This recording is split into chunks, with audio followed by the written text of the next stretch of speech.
In a small village in West Africa, there lived a poor but kind-hearted woman named Zuri. She worked hard every day, tending to her small garden and caring for her little children.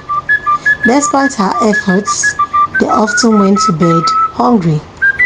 One evening, as Zuri was gathering firewood in the forest, she stumbled upon a peculiar-looking calabash lying on the ground.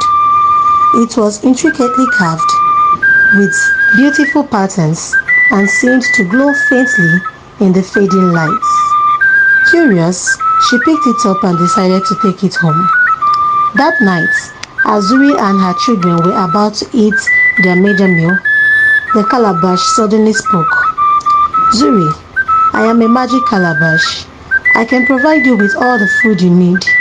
Just ask, and it will appear. Zuri was stunned but hopeful. She hesitantly asked for a simple meal of rice and vegetables.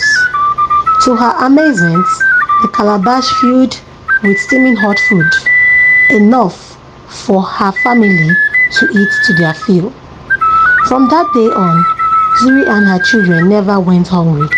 The magic calabash provided them with delicious meals every day.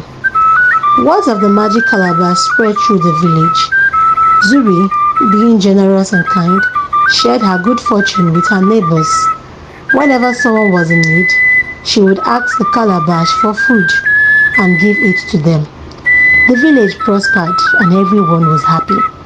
However, there was a greedy man named Badu who lived in the village. He envied Zuri's good fortune and wanted the calabash to himself. One night, he sneaked into Zuri's house and stole the calabash while the family was asleep. The next morning, Badu eagerly asked the calabash for a feast of the finest foods, but instead of the sumptuous meal he expected, the calabash remained empty. Frustrated, Badu shook it and demanded more and more extravagant dishes, but still nothing happened. Meanwhile, Zuri woke up to find the missing calabash. She was heartbroken, but decided to continue working hard to provide for her children. Her neighbors, grateful for her previous generosity, came together to help her.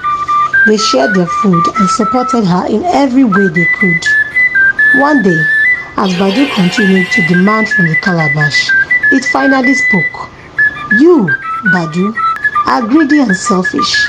I will not serve someone with such a heart. You stole me from a kind and generous woman who shared with others.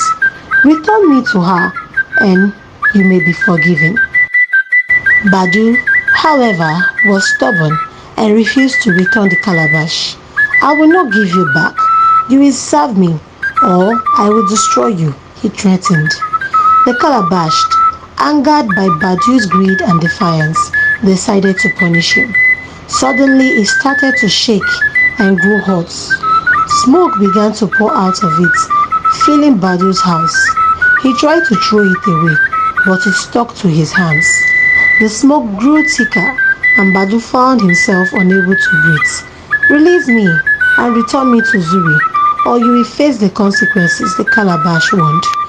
Desperate and frightened, Badu still refused. The smoke engulfed him, and he was transported to a barren, isolated place far away from the village.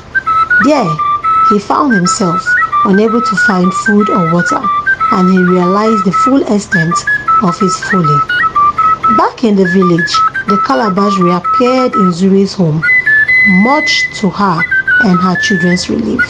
Zuri continued to use the calabash to help her family and her neighbors, always reminding everyone of the importance of generosity and kindness. As for Badu, he remained in the desolate place, learning the hard way that greed and selfishness only lead to misery. The village flourished not just because of the magic calabash, but because of the love and support they shared with one another.